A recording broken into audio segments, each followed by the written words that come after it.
Oh, I need to unmute you. Sorry. I think you can unmute now.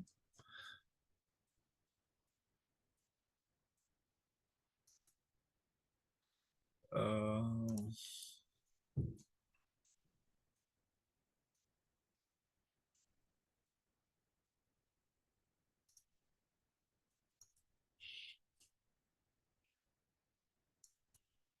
okay.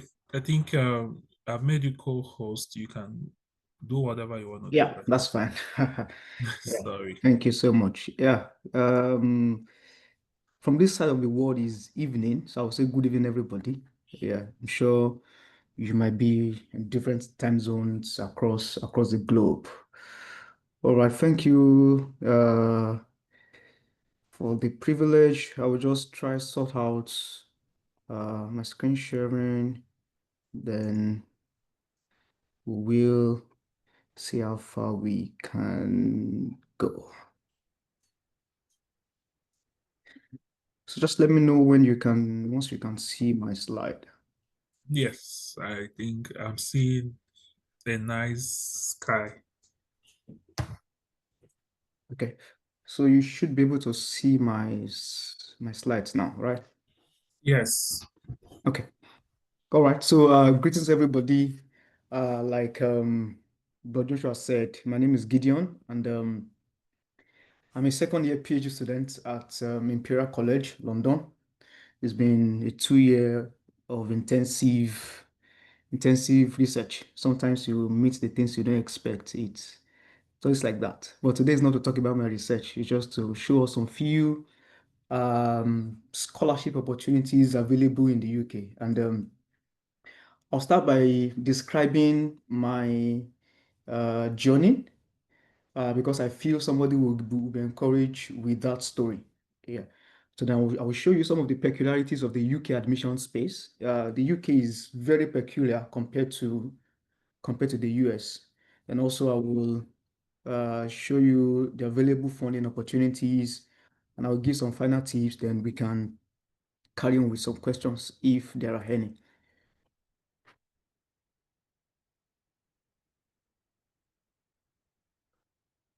All right. So I began my pursuit for a graduate research program in 2022. At that time, I just finished my undergrad alongside my master's. So I did a master's, both thought and research. So one master's be together. And I wanted to explore beyond the shores. What are the possibilities? All right. So started researching. Yeah. Fortunately, I didn't like the US system. So I paid more attention to the UK Just because of drag my, us. Drag sorry? us. Drag us, no problem. You are allowed. No, no, no. I don't know why you would do research that way anyway. But it's just funny that yeah, it's a good structure. Yeah, it's a good structure, but I just didn't like it. It's just a personal bias. Yeah, I I went full head into I think I only applied to two schools in the US at that time, and that was Michigan and that was Clarkson. Clarkson rejected my application. Michigan gave me an offer without a funding, so I just got tired of them. I said no. So I faced the UK, and I applied to over 10 schools. I see. I was well. I was reading through some of the emails and some of the feedbacks. And I was like, wow. So you actually did quite a lot of schools at that time. I got some unfunded offers. I got an admission at University of Strathclyde. I loved the school. I don't know why. I loved the school. And I will tell you a story after at the end. I loved the PI that was already communicating with via emails, and it looked as if something was going to pull up, but nothing pulled up. I had an offer from them. It wasn't funded, uh, and I wasn't ready to pay the entire fees by myself. So fortunately, in December that same year, I got a fully funded offer from Imperial College. I was preparing for a trip on 22nd, and I saw that and it was wow, the effort finally paid. And I'm saying this so that irrespective of how long you've been trying or how short you've been trying, sometimes it doesn't mean that you are doing something wrong. It might just be that you've not gotten to the right program that fit your experience and uh, uh, the right PI that will form the best of structure for your growth, because the PhD is not just a place to get groundbreaking results alone, it's a place to develop into a full-fledged researcher. All right, so don't be discouraged if the journey looks longer than you expected. It will pay off. Then 2023 October, I resumed first year, and this is just a brief of outside of research. So in 2024, after a full year in the college, I decided to explore some outs of research opportunities. So I applied to work as a CVCL assistant, where we review cover letters and CVs for undergrads, for master students who want to pursue a graduate role, or they want to just do something else, get an internship or something like that. So I applied and I was picked. It's been a fascinating experience. I've learned reviewing people's papers, and I'm going to do that at the end of my studies.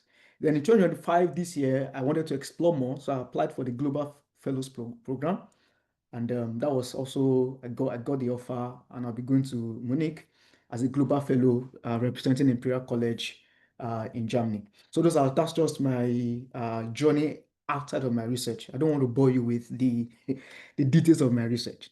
All right. So I'll show you some peculiarities of the UK system. And the first thing I want to tell you is generally the number of universities in the UK is around 165. And when I mean 165, I mean 165 universities that that has awarding powers for research and third degree programs. All right, so there are other colleges, there are other special schools that do not have that power to award research and third degrees. So on an average, we have about 165 of them. And if you compare that to what you have in the US, where you have roughly around 4,000 universities, you know that the competition may be quite higher than you expect. And that's one of the things it's good to be aware of as you want to explore the UK, that the competition is fierce. And you need to make sure as you prepare your applications, like I was seeing Uncle Joshua saying about code emails, about your SOPs, you want to make sure you leave a positive, lasting impression on whoever is reviewing your application. You want to make sure that you leave a positive, lasting impression, that it's difficult to get your application out of their head or even out of their minds. All right. So because of that, of the number of universities, it's quite competitive. And one of the other peculiarities that when you get admitted into the PhD program in the UK, you go straight into a research. So most times you don't get admitted into a program and now look for a researcher, a PI, or something like that. No, it doesn't work like that.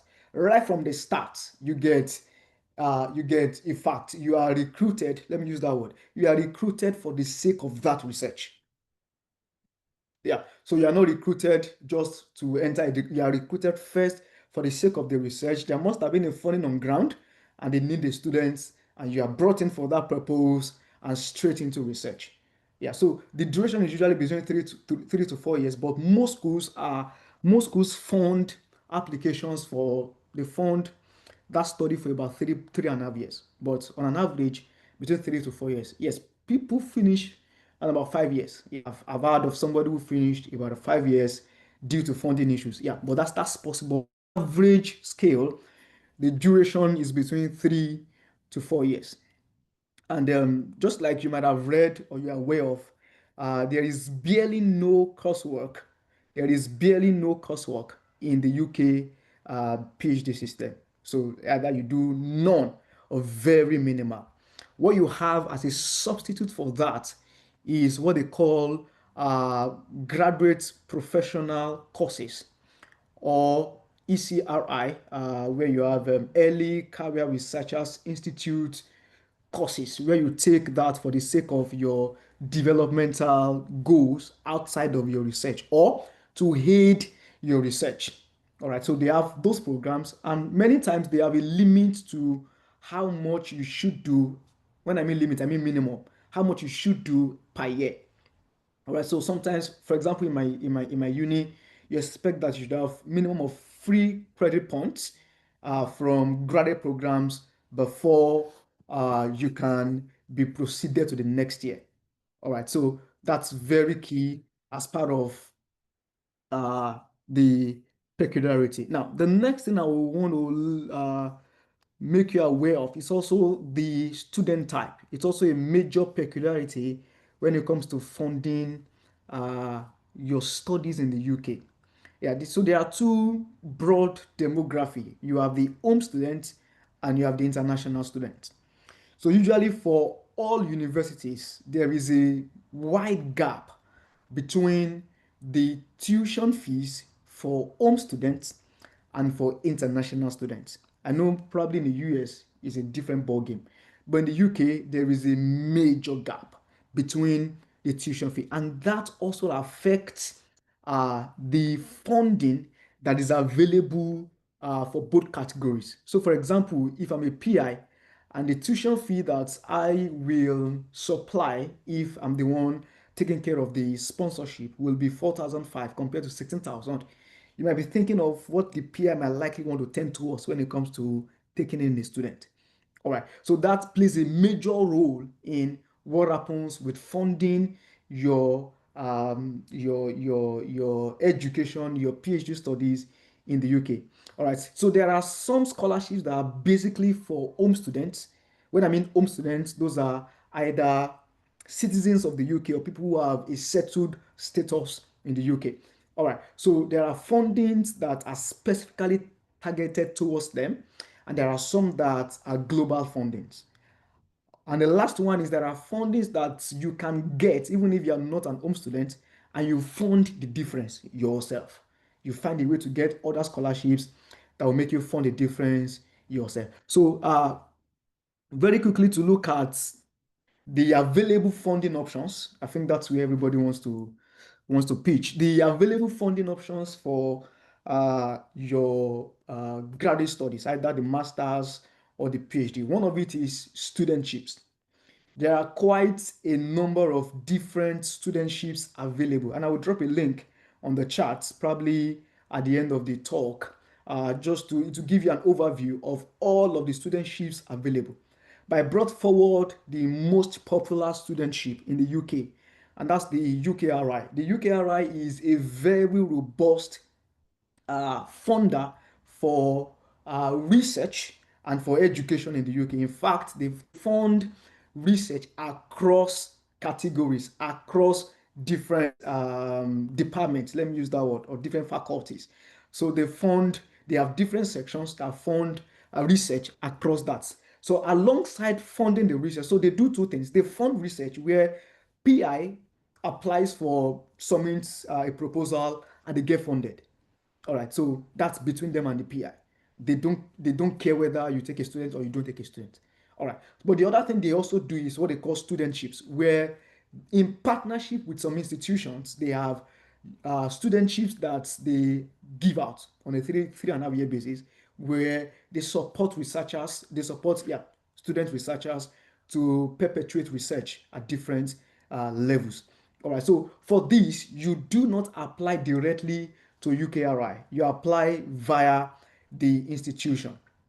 Yeah, so once you apply, the institution recommends you for a studentship, and you carry on from there.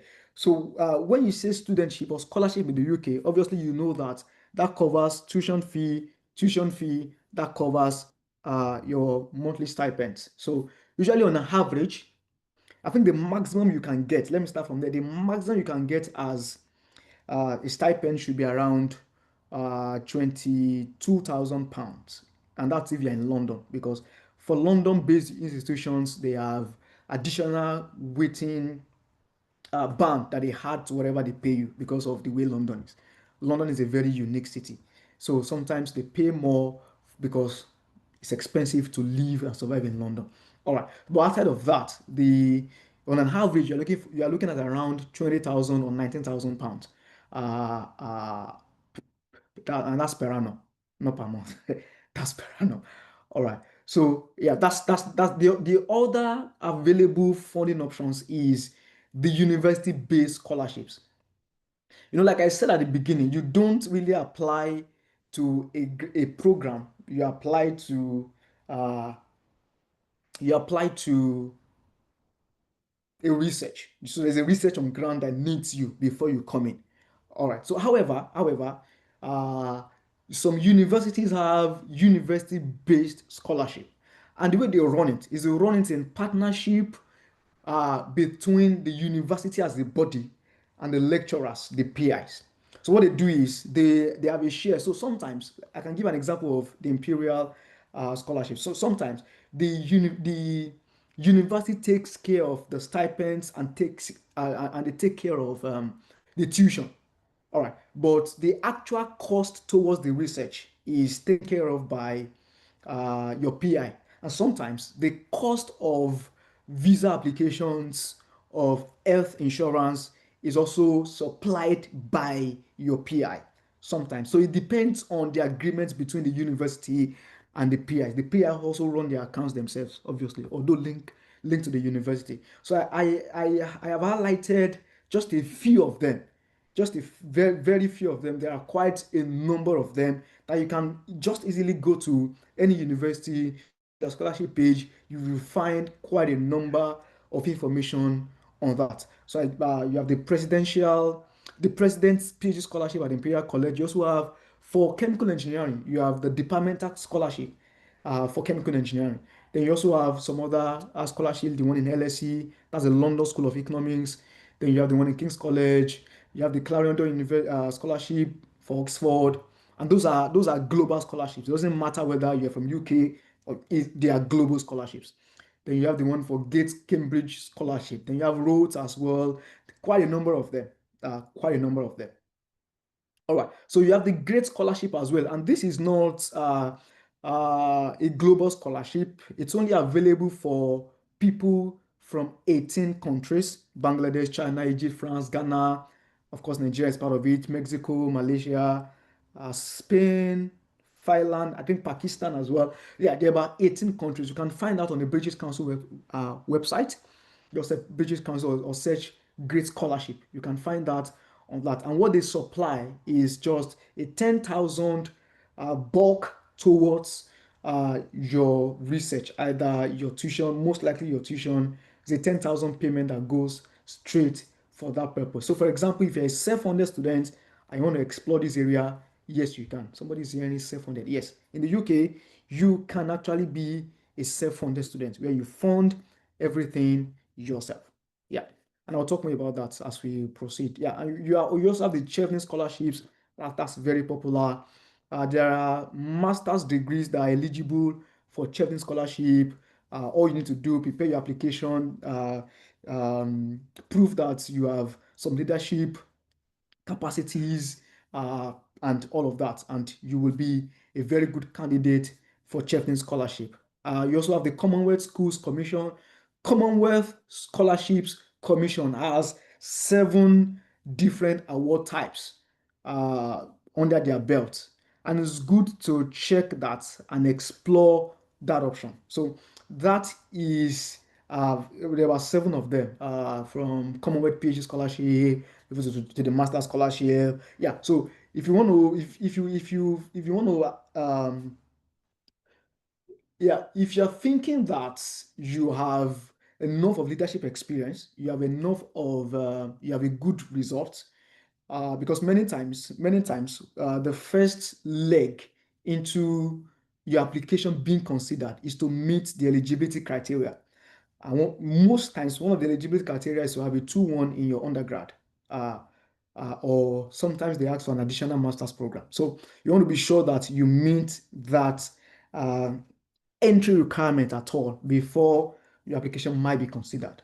All right. So I know in the US you could have people with 2:2 get a scholarship and things like that, depending on how much of weight they've actually gathered alongside that.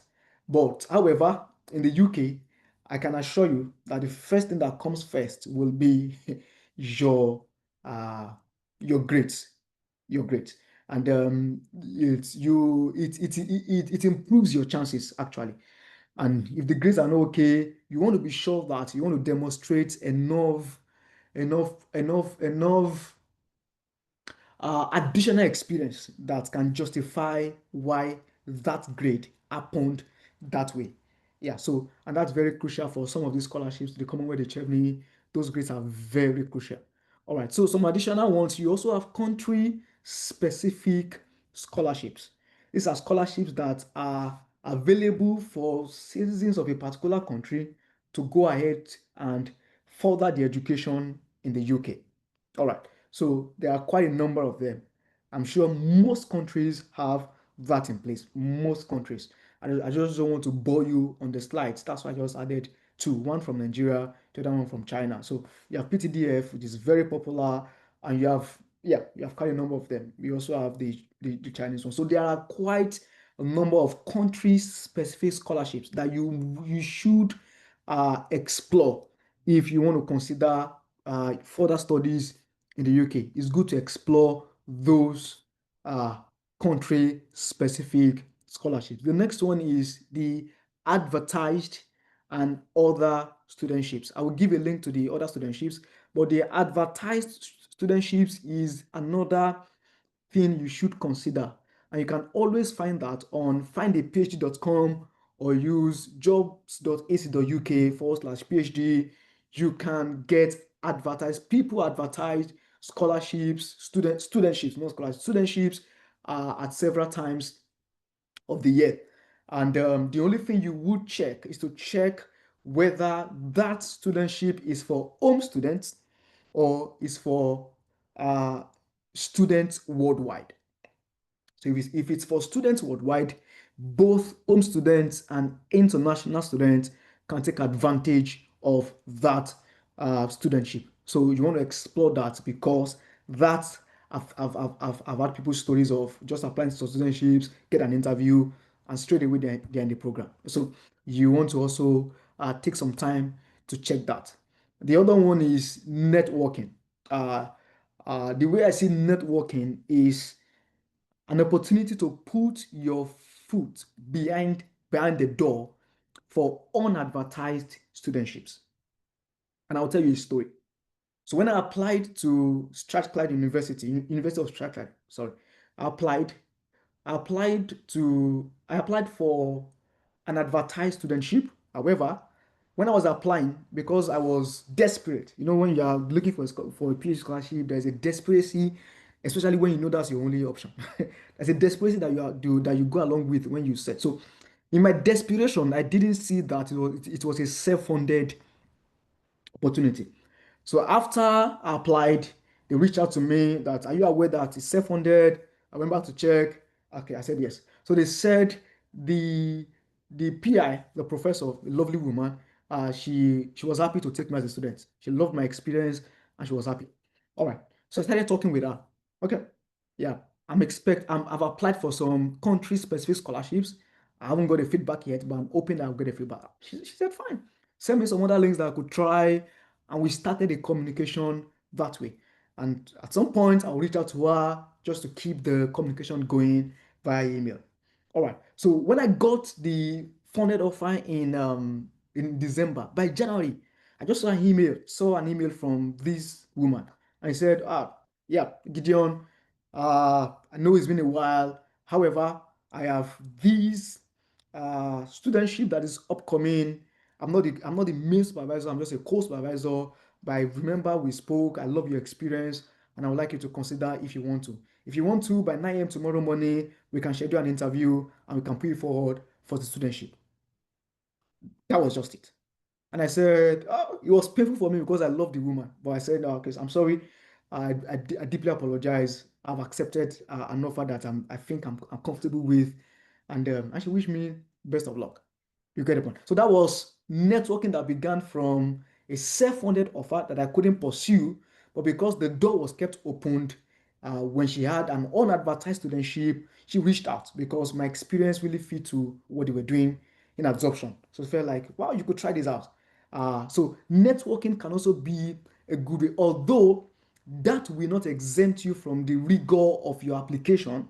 Yeah. So the rigor of applying, doing interviews will still be there for the UK. However, you stand a chance when you have somebody behind the door who is happy to take you. And who, of course, before they're happy to take you, they think that you are competent enough to pursue research. And so you have somebody who might be speaking for you behind the scene. And that could be a good way to also get into the door yourself. And the last one is self-funded. Self-funded in the UK is possible.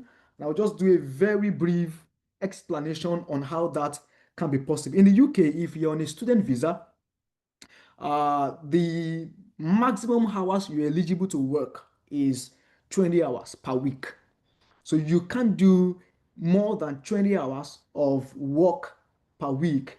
Uh, if you do that, you are breaching the law. You're breaching the law.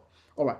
So some people have, but to be fair with you, I'll tell you straight away that work will not be enough. The money you make from that work will never be enough to fund your program. All right. So if you are considering a self-funded program, same people who have savings, you have family support, you have friend support, you think you have enough, yes, it's possible to self-fund, start as a self-funded student, and on the way you can actually get some scholarship, like I talked about the great scholarship and several things like that. You can get other additional scholarships that can ease the tension on you financially. All right, so it's an option that some people take. I've seen quite a number of them. I have some of them as colleagues. I was even shocked, but I have some of them as colleagues. We have some of them as friends. Yeah, who are in the UK and they are pursuing a self-funded PhD program. It gives you an advantage anyway because you also tend to be very decisive on the research. Yeah, you sometimes own the research in a way that you can decide before you step your foot into those research. So it can be a very good option if you have the resources. Yeah. And final tips, then we can take questions. Final tips is for your UK application, because I told you it's competitive. You get quite a lot of people struggling for a few space. You need to start early. You need to start preparing your applications early. Do not wait for a month before the deadline, 2 weeks, 3 months before you start. Start structuring what your research will look like early. And when you write your SOPs, you want to be sure, like you were saying the other time, that you have a central theme that you are writing on. And please make sure the central theme, if it's in the UK, the central theme should align to the university, to the departmental goals, or whoever you have identified as a potential supervisor should align to their goals. So you want to be sure, and to write something substantial like that, it takes a lot of time. And I can tell you, even if you want to rely on generative AI for some of those things, the generative AI will not own your story. You won't be able to write your experience the way you'll be passionate about it. So you want to start early. Then you also want to get second opinion on your applications. I'm telling you the things that I did that helped my application. Get a second opinion every time. Every time I rewrite and please don't write a one fit SOP for all your applications. Sit down. Of course, you might have a central theme already about your application. You have where you want to go. But when you pick a university, when you pick a researcher, make sure you tailor whatever you are writing to fit whatever they're expecting. All right. So, and in doing that, because you're writing every time, you want to get, when you write every time, you get familiar with your words, that sometimes you can overlook many mistakes. So, you want to get a second opinion on your applications every time. Every time. And the third thing I want to give as a tip is get feedback from unsuccessful attempts. So when you apply to a school and they rejected your application, or yeah, many times you might not get direct feedback from the institution themselves. But what I do, or what I did those times, is I went back, sat down with the application, and I tried to find out what exactly did I do wrong in this application. Yeah, I try to sit back as a reviewer and grade it myself and see what exactly did I do wrong. But if you have the opportunity to get feedback from the institution or any other third party, it will really help your next application.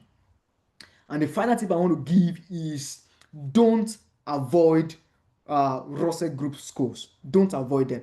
So there are about 24 leading research intensive institutions in the UK, and that's what you call Ivy Leagues in the US. So many times people think, I can't get into this uni. There's no way. Let me just go for. Don't avoid them. Many times you might not know the amount of scholarships that are available for students, even based on their popularity as an institution. So you want to also push yourself in that direction and don't be scared of pushing out your applications, even if the school is the first in the world. You can get there if you do your homework very well. Very well. Very well. And that'll be the final thing from my hand. And I can take questions if there are any. Yeah, thank you so much. Thank you for that, Gideon. Yeah, so any questions?